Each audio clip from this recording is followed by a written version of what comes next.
मधुश्रावणी नवम दिनक कथा मैना केर मोह भंग। गौरीक वर महादेव के देखि मैना बेहोश भ गेली। लोक कोनो तरहे हुनका होश में आनलक। होश भेला पर नारद आ गौरी के फजैत करे लगली। ओ नारद सँ कहलनि, नारद तो महाठक छै। तो पहिने कहने छलै जे महादेव गौरी के चाहैत छथि।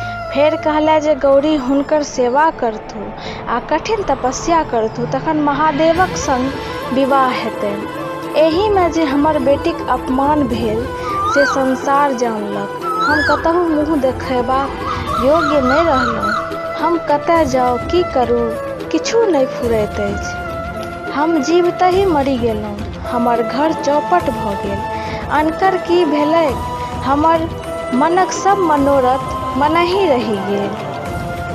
कहाँ गेल ओ सप्तर्षि आ ओ स्त्री? एखन यदि ओ सब भेटैत सभक मोछ दाढ़ी नोचि लेतहुँ। ओ स्त्री तऽ और ठक्किन निकलल। गौरी सँ कहल, हमर अनका की कहियौ? हमर तऽ अपने घर बिगड़ल अछि। सब नाच तऽ हमर बेटीक कारण भेल। ओ तऽ सोना बेची माटी किनलक आ सूर्यक प्रकाश छोड़ि बगजोगनी में रहय लागल। एहन सुंदर शक्तिशाली देवता सबके छोड़ी महादेवक तपस्या केलक। गे गौरी, तोरा आ तोहर तपस्या के धिक्कार छौ। घर आ सौसे नगर के डाही दे। अपनहि विष खा के किया नहि मरि गेलै? कहाँ गेल ई छौरी? आइ हम तोहर गर्दन काटि दियौ। ई सब कही मैना कतहु आराम करे हेतु गेली। हिमालय कतबो कहलखिन ओ किछु नहि उत्तर देती। ब्रह्मा सब बात बुझि मैना के बुझाबे एला। ओ मैना सँ कहलनि, महादेव सब देवता सँ पैघ छथि। ओ परमेश्वर छथि। वह संसारक पालन आ संहार करैत छथि। अहाँ हुनका एखन तक नहि चिन्हलियै, तेँ बताहि जकाँ करैत छी। मैना तुरंत उत्तर देलखिन, आर जे कहब से कहू, मुदा ई जुनी कहू जे महादेवक संग गौरीक विवाह कए दियौन। अहाँ लोकनि गौरीक सुंदरता के बर्बाद नहि करियौन। यदि मन होइत अछि तऽ हुनका जान सँ मारि दियौन। 10 दिक्पाल सूर्य, अग्नि, यम, नैऋति, वरुण, ईशान, ब्रह्मा तथा शेषनाग आदि मिलि के मैना के बुझलखिन। तैयो मैना एके ठाम कहि देलखिन, किंतु से अहाँ लोकनि किछु कहब, किंतु हम गौरीक विवाह महादेवक संग ओहि कुरूपक संग नहि हुअ देब। सप्तर्षि लोकनि वशिष्ठ, कश्यप, अत्रि, जमदग्नि, गौतम, विश्वामित्र तथा भारद्वाज सेहो मैना के बुझेलखिन। हमरा लोकनिक कहियो कोनो अनुचित कार्य में नहि पड़ै छी। हमरा लोकनि उचित बुझि एहि विवाह में घटक भेलहुँ। स्वयं त्रिलोकीनाथ अहाँक घर पर आयल छथि। सबके हिनकर दर्शन दुर्लभ होइ छै। हिनका सँ बढ़ि कऽ कन्यादानक पात्र दोसर एहि संसार में कियो नहि अछि। मैना हुनको लोकनिक बात नहि मानल। अपन बेटी के तरुआरी सँ काटि देबा ले तैयार भेली, किंतु महादेव सँ विवाह करबा ले तैयार नहि भेली। तखन हिमालय स्वयं मैना के बुझाबे एला आ कहल, अहाँ एना किया करै छी? द्वार पर के सब आयल छथि से नहि देखै छी? एना बताए जकाँ करै छी? हम महादेव के चिन्है छियनि। ओ त्रिलोकीनाथ छथि। ओ सब किछु कऽ सकै छथि। तैं हेतु अपन जिद छोड़ि विवाह संपन्न हुअ दियौ। मैना उत्तर देल, हमर निश्चय अटल अछि। हम महादेवक संग गौरीक विवाह नहि करब। अहाँ यदि बेटी सँ निश्चिंत हुए चाहै छी तऽ ओकरा गर्दन में पाथर बान्हि कऽ कतहु डुबा दियौ। आब गौरी माय के बुझाबे गेली आ कहलनि, माय, अहाँक मति एना खराब किया भऽ गेल अछि? अहाँ सब दिन धर्म कर्म पर विश्वास करैत आयल छी। अहाँ महादेव के एतेक छोट किया बुझै छियनि? ई संसारक पालन करता थिका। सबहक कल्याण इएह करैत छथि। ई सब देवताक देव महादेव थिका। देखियौन, हिनका संग देवता हिनकर सेवक बनि आयल छथि।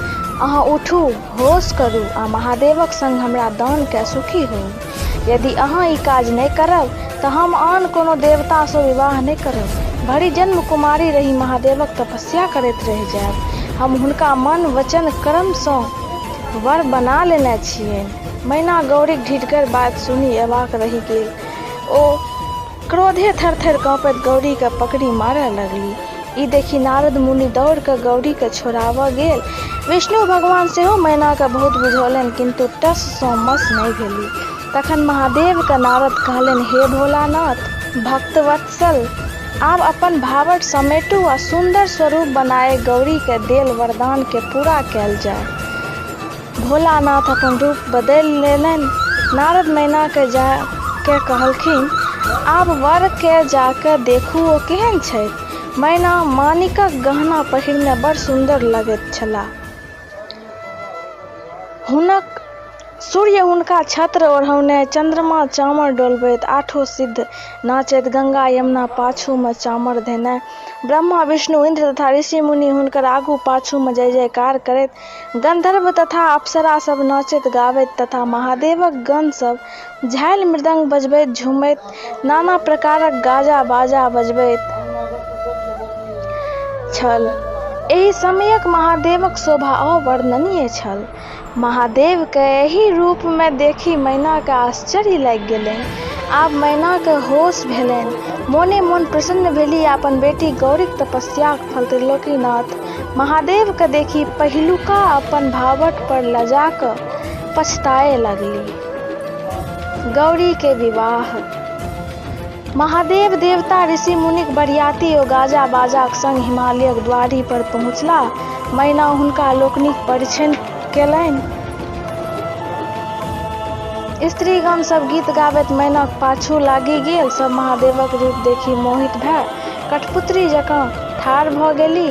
सब स्त्रीगण गौरीक भाग्यक सराहना केलक। महादेवक दर्शन सँ अपना के धन्य बुझलक।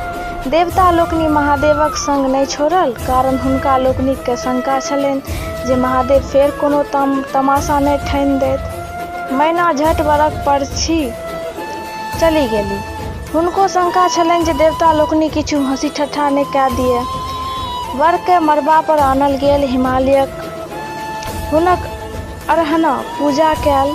अठोंगर कुटल गेल। महादेव कोबरा घर सँ गौरी के हाथ पकड़ी आनलनि। ब्रह्मा सब काज में तत्पर छलाह। वर के रेशमी धोती फूल सोनाक माला पहिराओल गेल आ वर कन्या के आमक पल्लव के कंगन पहिराओल गेल। ऋषि लोकनि गोत्राध्याय पढ़ाओल। हिमालय कन्यादान संपन्न कैल। गौरी शंकर वेदी पर गेलाह। अग्निक आवाहन कए हवन कैल गेल। विवाहक सब विधि संपन्न कैल गेल। ऋषि लोकनि वर कन्या के आशीर्वाद देल। गंधर्व अप्सरा लोकनि नाच गान कैल।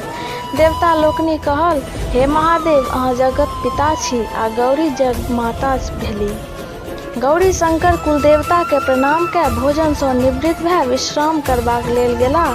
बरियाती लोकनिक सत्कार प्रारंभ भेल। जहिना विभिन्न तरहक बरियाती आयल छलाह, तहिना हिमालय सभक लेल विभिन्न प्रकारक ओरियान केने छलाह। जतय साक्षात अन्नपूर्णाक जन्म भेल छनि, ततय कोनो वस्तु के कमी भऽ सकैत अछि। बरियाती लोकनि प्रसन्न भए हिमालय के धन्यवाद दैत विदा भेलाह आ कहलनि, अहाँ धन्य छी हिमालय। आब हमरा लोकनिक के तारकासुर सँ त्राण पेबाक बाट खुजल। हिमालय कर जोड़ने ठाढ़ छलाह। मैना अपन अज्ञानताक लेल देवता ओ ऋषि सँ क्षमा मांगल। ओ लोकनि कहलनि, ई सब लीला त्रिलोकीनाथक छलनि। अहाँक सौभाग्य बढ़य। आब हमरा लोकनिक के जेबाक आज्ञा देल जाओ। आगाँ आगाँ गौरी शंकर बसहा पर चढ़ल विदा भेलाह। पाछू पाछू हुनका लोकनिक के अरियातबाक लेल हिमालय सहित हुनकर परिवार छलनि। किछु दूर तक हिमालय लोकनि गेलाह आ हुनका लोकनिक के जाइत देखी बेटी के बिछोहे भारी मन लए घुरी अपन घर एलाह।